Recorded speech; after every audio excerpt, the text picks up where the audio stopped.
Hello, and welcome to Into the SandKastle with Ave and Sandcamp, a new review show where I'll be talking about things covering from movies to pop culture to politics to honestly anything I find interesting. Today, we're talking about Wicked, the both Broadway musical and 2024 film that should have won the Golden Globe over Emilia Perez, in my personal opinion. But we're not talking about the movie as a whole. We're actually talking about one of the more overlooked characters in the play and the show's general fandom. When you have such great characters like Elphaba and Glinda, it is very easy for other characters to get cast aside because of how much of a powerhouse those two characters are in popular culture and fiction as a whole. But I think Fiyero Tigelaar's character growth and development makes him the most compelling character in the entire show. I'll be referencing both the film version and the musical version for reference to his general character development. I will clarify when I am talking about which iteration of the character, because there are some slight differences, at least in the first act edition of this character, because the film adaptation of the second act is not out yet. But that is really where his character growth shines the most. But for background stuff, I'll bounce back and forth because I think the film version of the character has a slightly better starting point than the version of as played generally in the Broadway edition. But I think acknowledging both things is really important because they are both canon adaptations of the character.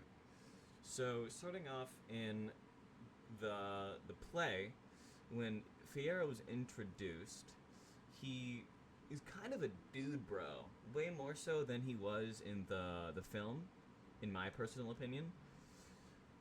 At least in the version that I've seen, he comes on when he is in like the carriage and almost runs into Elphaba.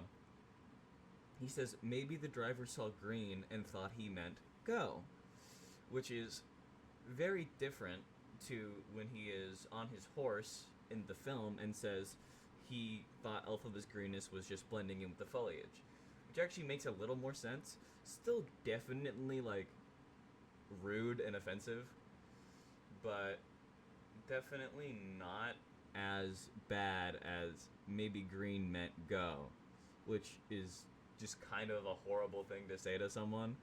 In my opinion, I would be very hurt if someone said that. But the foliage thing makes a little more sense. Still bad. And for reference, at least in the film version, that was after Elphaba had snuck out to Dr. Dillman's house after something bad happens and all that. And then we skip on to when Dr. Dillman is arrested and the new professor is interjected and the cage is introduced.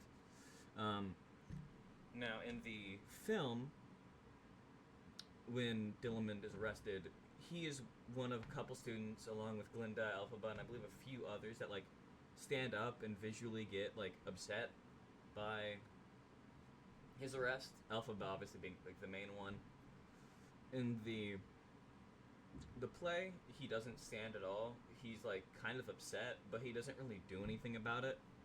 So again, there's like more of a starting point for this character growth, whereas in the film, he is already kind of like a decent guy that's just kind of a dick because he's rich. Is how I kind of see him at the start in the play. And then Elphaba does the little magic thing with the poppies that makes everyone fall asleep. He isn't really like afraid of the magic in both versions. He's just kind of like confused about it as a concept, which is very fair because I believe it's established in both versions that sorcery as a concept is very rare, and only a couple people, can do it. Like Elphaba, Madame Morrible, and Glinda eventually learns how to do it, but generally, like sorcery and magic is fairly uncommon as a practice. And then, in both versions, he initiates taking and rescuing the cub and all that. me see. He's also pretty kind, generally. He's just a little slow, a little dumb. He describes himself as shallow and self-absorbed, but is very clearly miserable, as is called out after the scene where they release the cub, where Elphaba questions if he's actually happy. In Dancing Through Life in the film version, Bach like slips and falls on the books when he's like trying to like upstage Fiyero in front of Glinda, and he helps him up, which he didn't do in the show, which I kind of like. The show's like, he did it in a kind of condescending way, but he still helped him out, which is nice. And in the, at least from what I was able to observe in the film version, near the end of I'm Not That Girl, you can see Fiyero's like looking around for Elphaba near the end of that song, which I thought was really interesting. It already shows his innate interest in her, as opposed to Glinda, which becomes way more emphasized in the second act of the play, which we'll get into.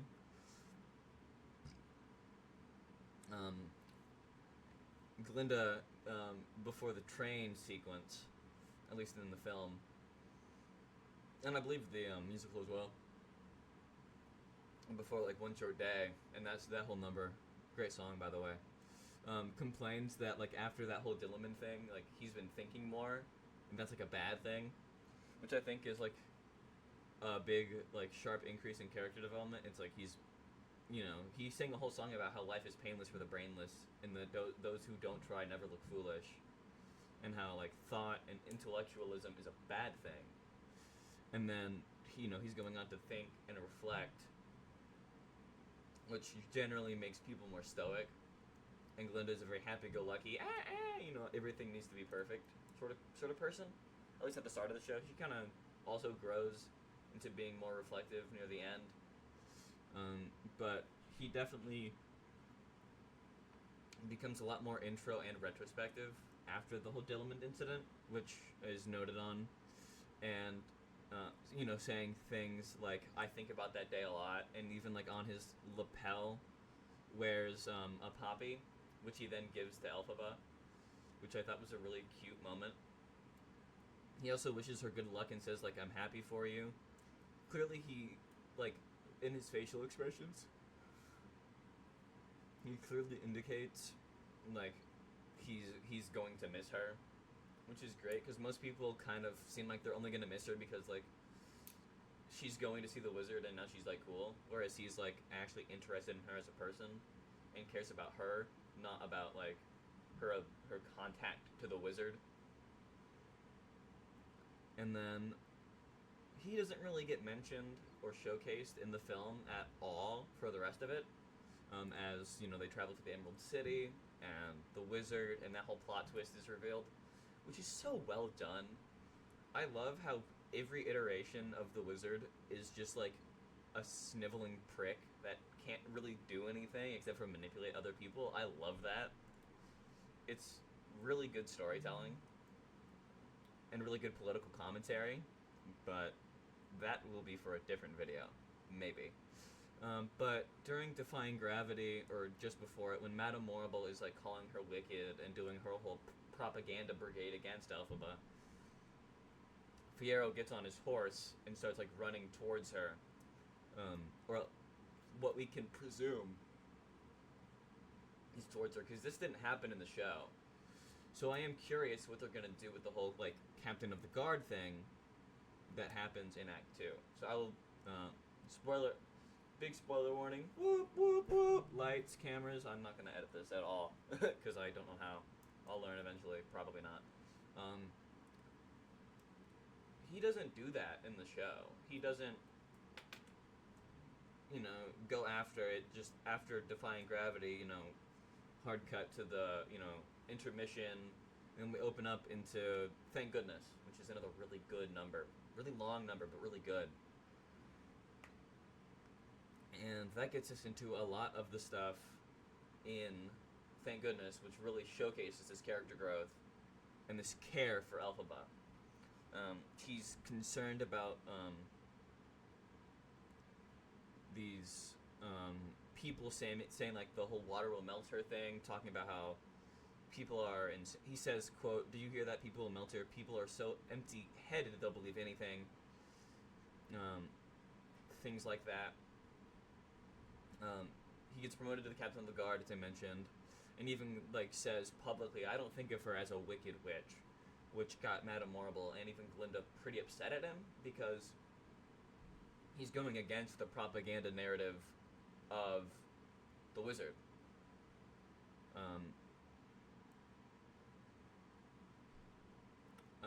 He like says that he's going to like do his best efforts to find her. Clearly, like doing a cover up. It's fairly obvious if you look at it at all from with any nuance. And also with retrospect of seeing the entire show, that he is not going to like hunt her. He is going to help her and save her, which is really dangerous of him as like a captain of the guard. That would definitely be treason. And Oz probably has capital punishment, especially for treason. So that whole thing is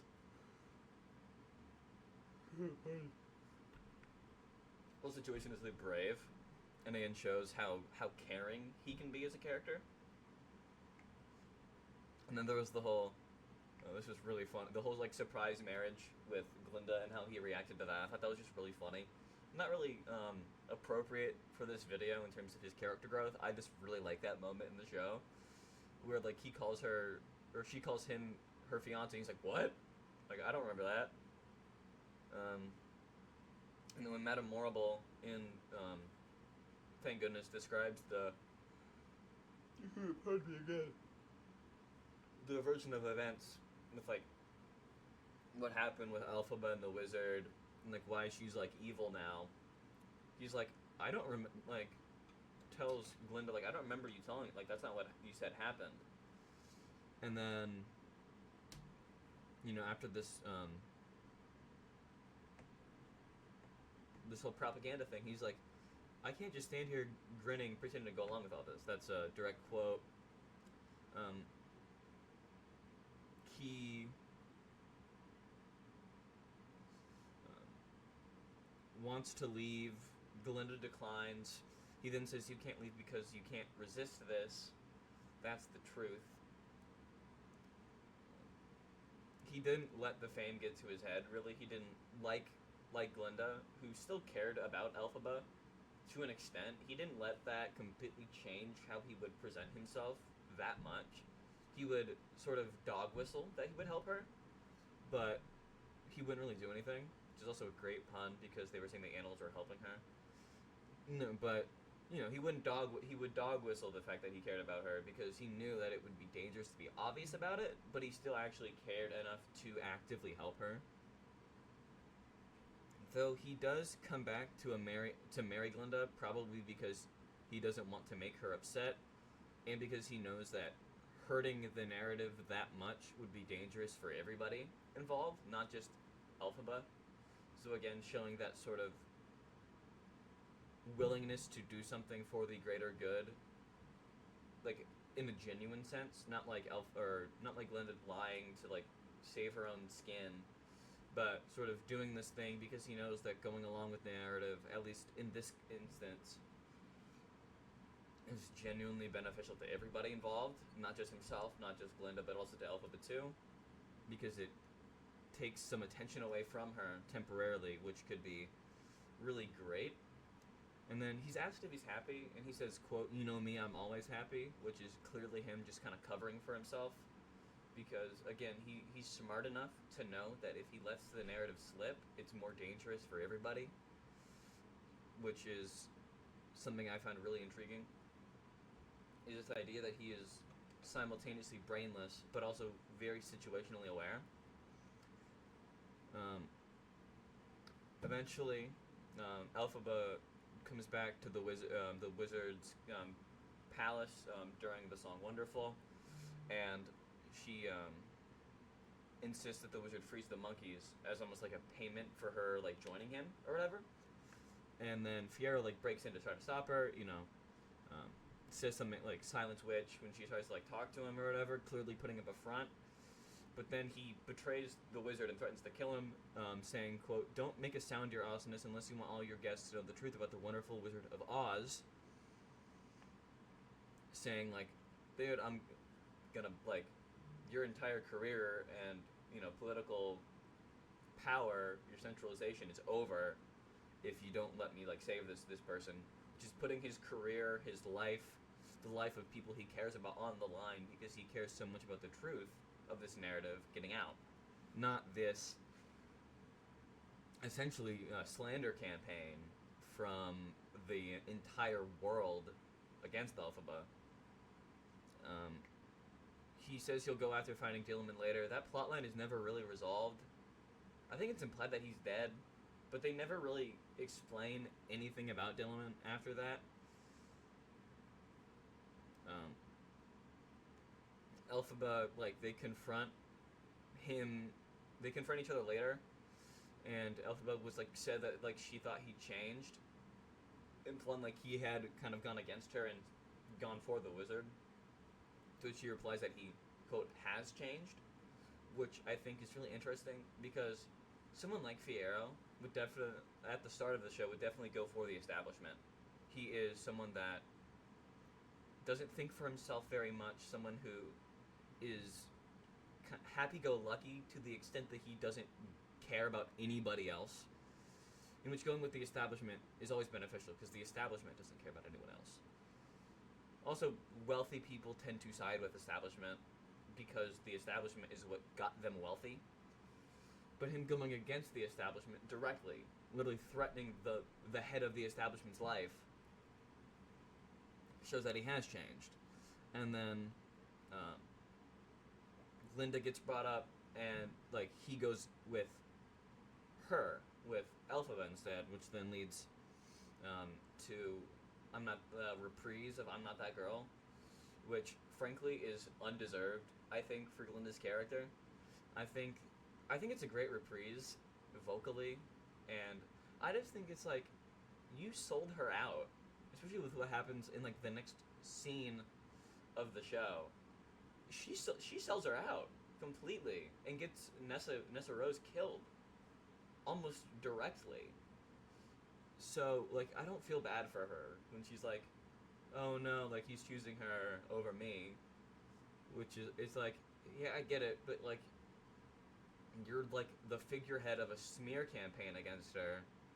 You're part of the reason everybody wants to kill this woman. Like, too bad. It's kind of how I see it. He gives up, or she gives up the idea of her sister, which leads to Madame Morrible to, like, conjure the tornado that picks up Dorothy's house, drops it on Nessa Rose, killing her. And then we have my favorite song of the entire show, As Long As You're Mine, which showcases his genuine change in idea about Elphaba and then abandoning his station, which is showcased by him taking off the top of his uniform, showing that he is, like, visibly shedding that part of his identity, his captain of the guard status. He is physically removing that from himself to be a more empathetic person. Some things, some lines of the song that really showcase this is the line, "Somehow I've fallen under your spell, but somehow I'm feeling it's up that I fell," which is showing, like, I think it's like a double entendre with the spell thing. I don't think he genuinely believes that she is conjuring magic to make him fall in love with her, or whatever. But the idea, like, he's fallen under something, but the direction he's falling is up, meaning that this change is for the better for him personally. I think that's a really powerful thing. Another line is, "Come be how you want to and see how bright we shine." Again, just, like, don't be ashamed of who you are. Like, I will love you for who you are. And that love, knowing no bounds, is what makes us, like, beautiful. And then, and no, I'll be there holding you as long as you're mine. Just another one that showcases that genuine care, that warmth, that love that is really important, in my opinion. Especially to showcase this change of character from someone who is, very clearly like a dude bro that will sleep around, very shallow, very surface, like, superficial, surface level kind of guy, going into saying, like, no matter what, I will be there for you as long as you're mine. You know, saying like it doesn't like be how you want. Showcase like that will make us better and stronger as people in a relationship is beautiful character growth. Also, near the end of that song, at the very end, she like kind of pulls away, and instead of not really caring, he's like asks her what's wrong, to which she says, "I finally feel something along the lines of for once I feel wicked." Um, but then they kiss at the end, and then she talks about Elphaba. After that, mentions in some extent that she isn't beautiful or whatever, and that Fiyero's lying when he says that she is. And then he says, "I'm not lying, just looking at things another way," which I think is great. This idea that like going against conventional like beauty, which is represented by Glinda a lot, like this sort of conventional standard of what like goodness or beauty is, and then being like, you can look at things other than conventional. You can look at things outside of like what the mainstream says is attractive, and that can still be beautiful, which I think is great. Again, coming from someone who is starting the show super superficial. Like, he sings a song about why school is dumb, and saying life is fraughtless when you're thoughtless, you know, things like that. So just showcasing like this incredible growth as a character. He even offers her to stay at his family's castle in Kyokinoa, and saying that there are like networks of tunnels there. That castle is obviously, at least as showcased in the film, like the one where the final conflict is. And the original Wizard of Oz film is also like the opening in the Wicked film. They get attacked by some guards out in a field, and he says tells Elphaba that they're going to be together always. And then he like the guards come in. He like jumps in like Tarzan. It's awesome. It's a great moment. He says, "Let the green girl go," which is kind of funny. And then Glinda's there also, and he says, "Let her go. Explain to all of Oz how the wizard's guards watched while Glinda the Good was slain." Essentially, he wasn't actually gonna hurt Glinda. I think he very clearly indicates that. But he like even like held a gun up to her. Like he was not he was definitely not like hiding the fact that he wasn't going to hurt her. He helps Elphaba get her broom back so she could leave. Which then, after she gets away, he surrenders. He allows himself to get like forced upon a stick, almost essentially crucified, which leads him to becoming the Scarecrow. Essentially, he's stuck to this stick. They say like, "Oh, we'll use him to like see which way she went or whatever." And then during no good deed, she uses the Grimoire to turn him into the Scarecrow. And then just another like general plot thing. Glinda turns on them when she realizes the house like falling was like intentional to target Elphaba. News of Fiyero's disappearance reaches Elphaba, which leads to no good deed in that whole situation. There's the whole situation with Dorothy and how she gets melted. Major spoilers. So there was a trapdoor. She hid under it, which I think was a reference to like how the Wicked Witch in the original 1930s film would like teleport into locations with the trapdoors, like in that scene in Munchkinland with like the red smoke or whatever. Scarecrow finds the hat under the Fiyero, now the Scarecrow, finds the hat. Elphaba like apologizes for like him becoming like a Scarecrow now, to which he says, "You did the best you could. You saved my life." And then whereas Bach, who was Nessarose's love interest, used his spell, which when Elphaba saved his life, which turned him into the Tin Man. When Nessa like tried to like make him love her by like altering his heart, like got rid of it. So he was like, I need to make him metal now, so he'll be okay. But he uses an excuse in the March of the Witch Hunters, saying, now I'm glad I'm heartless. I'll be heartless killing her.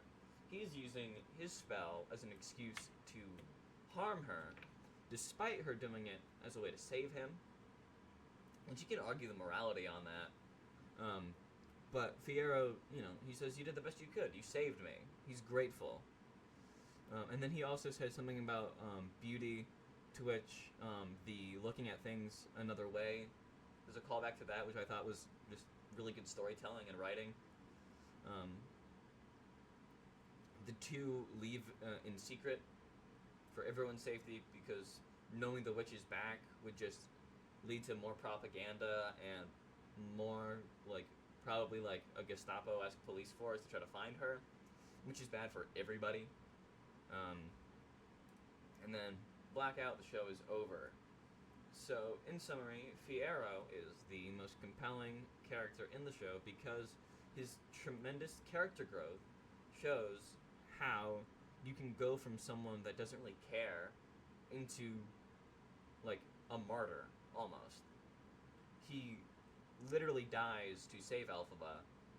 Obviously, that's retconned by her bringing him back, but he still was dead. Or at least gravely injured to the point where he could have been dead. He was willing to go against everybody in the establishment, including the Wizard of Oz himself, which is just... Imagine doing that. Imagine going up against the hero god king of the world. That would be the most horrifying thing you could ever do. He goes from someone who at the show, at the start of the show, says, at least in the play version, maybe the driver saw green and thought it meant go, to saying, come as you are and see how bright we shine. He goes from someone dismissive, not really caring about it, but dismissive of Elphaba's greenness, to someone who, says, we should embrace that. That is what makes us stronger, which I think is just great. A great message overall to people, especially minorities who may feel insecure about that fact. Just be how you are. That is what makes you you. That is what makes you special. That is what makes you the person I love. You know what I mean? Which is just great storytelling, a great narrative. It's incredible in my opinion. But yeah, thank you for watching this admittedly quite long video for a first video. But this has been Into the SandKastle with Avon Sandcamp. I'm Avon Sandcamp. If you did enjoy this, please subscribe. I do want to make more of these, but the only way I'm really going to do that is if there is some extrinsic motivation. I'm just being completely honest.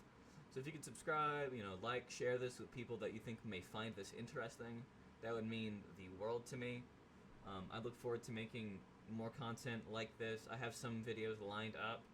These are mostly political videos, but if you have any suggestions for some pop culture stuff that I can tie into maybe a political narrative, that would be very interesting. I'd love to take a look at these ideas, see, always explore more media. I think that'd be really fun. But yeah, thank you all for watching this so much. Turn on post notifications if you feel like it, just so you don't miss anything, if I even continue. I'm sure I will. But yeah, thank you all so much, and next time I'll see you back in the SandKastle. You all have a nice day.